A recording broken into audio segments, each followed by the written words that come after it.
I got it. No, I I got it. You just got to the hospital. You're on crutches. I can carry your bag. Thanks. You okay? Never better. You got more pills in me than my mom. You're kidding, right? Don't worry. Motrin's all I'm popping. How is it possible that nobody knew she was in trouble? Well, people can hide all sorts of things if they're motivated. Yeah, but you were in the same house. I mean, did she ever seem out of it? She seemed like Deb.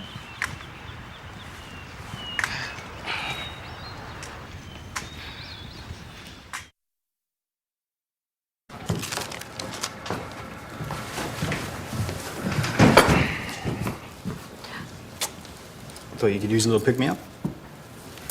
They're beautiful, thanks. Any word from Keith? No, I called all the airlines that go through O'Hare, but they won't even tell me if he's been on a flight. Oh, I'm sorry, Karen. Maybe I can make a few calls, huh? I don't think so. It's what started this whole mess. No, Dan did. Yeah, and if we hadn't been digging in Dan's life, we never would have found out about Jules, and Keith would be happily married right now. You're right. I shouldn't have pushed the idea in the first place, but you were just so upset about Lucas, I couldn't sit there and do nothing, you know. I find it hard to back off, Karen. When I love someone, I'll go to any lengths to help them. Even though sometimes what's best is leaving them alone.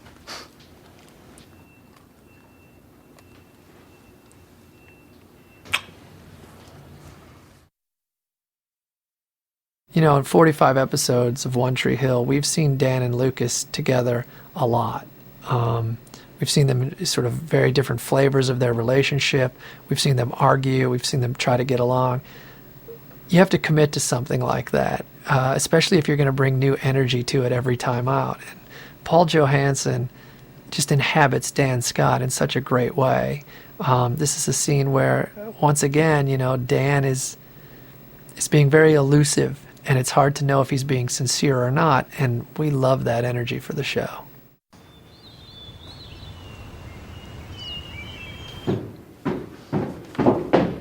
Off to the movies? You heard about that? Of course.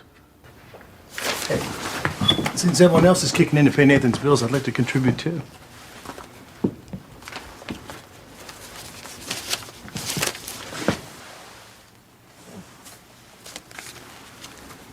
You don't have to tell me it came from me. Is living here such a bad thing? No. Deb and you are really good to me.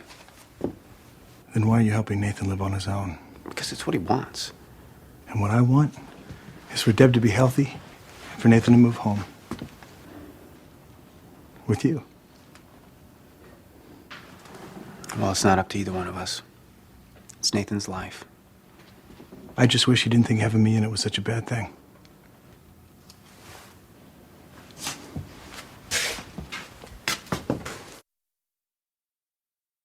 One of the staples of the show is the relationship between Brooke and Peyton, and especially the time they spend in their bedrooms, just sort of working through their emotions. And, you know, they have such good chemistry, and it's fun to watch, and it works. So here's a scene where it's just two girls being best friends.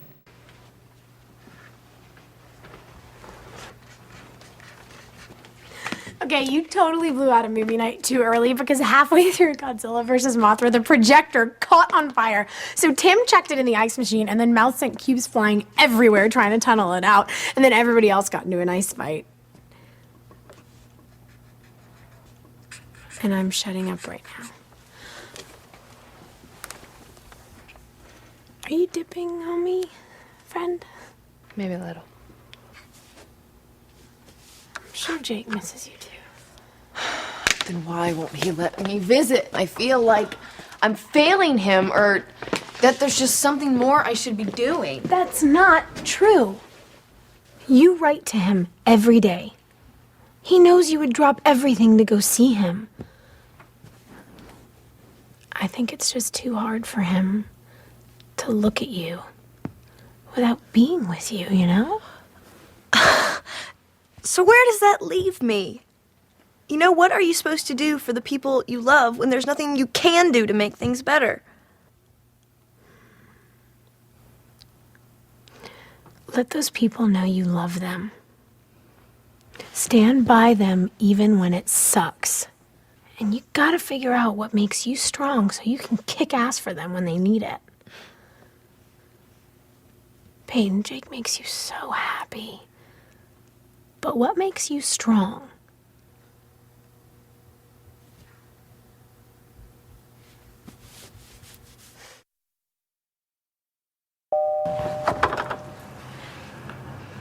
I'm sorry, Danny. Oh, this ought to be good. For what? Whatever you need me to be sorry for. Well, that's a long list of screw-ups, Whitey.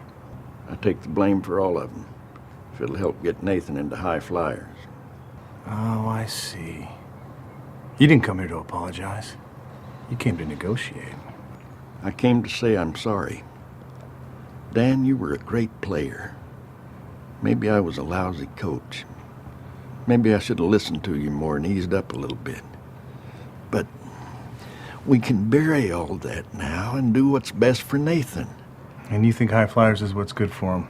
I think he needs to get away and bathe himself in the game that you taught him to love.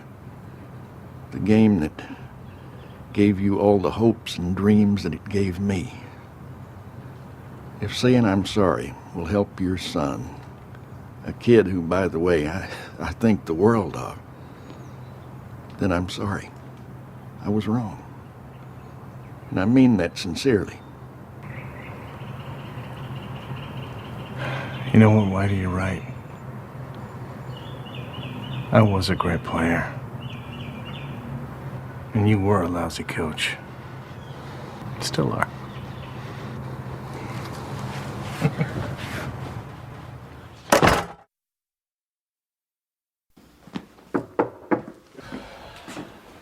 Come to talk about high flyers or what an ass your father is? Coach, I appreciate everything you've been trying to do for me, but I'm afraid I can't go to that camp.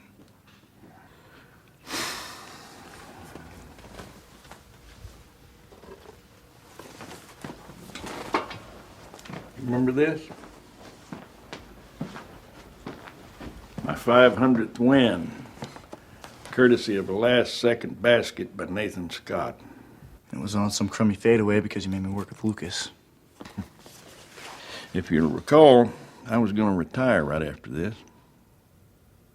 But you asked me not to.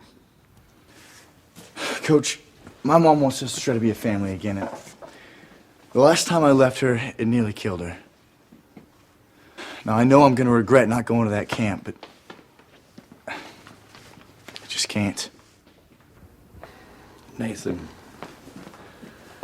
I do admire your dedication, but you've got to consider your own life. Regret has a way of grinding us down over time. Believe me.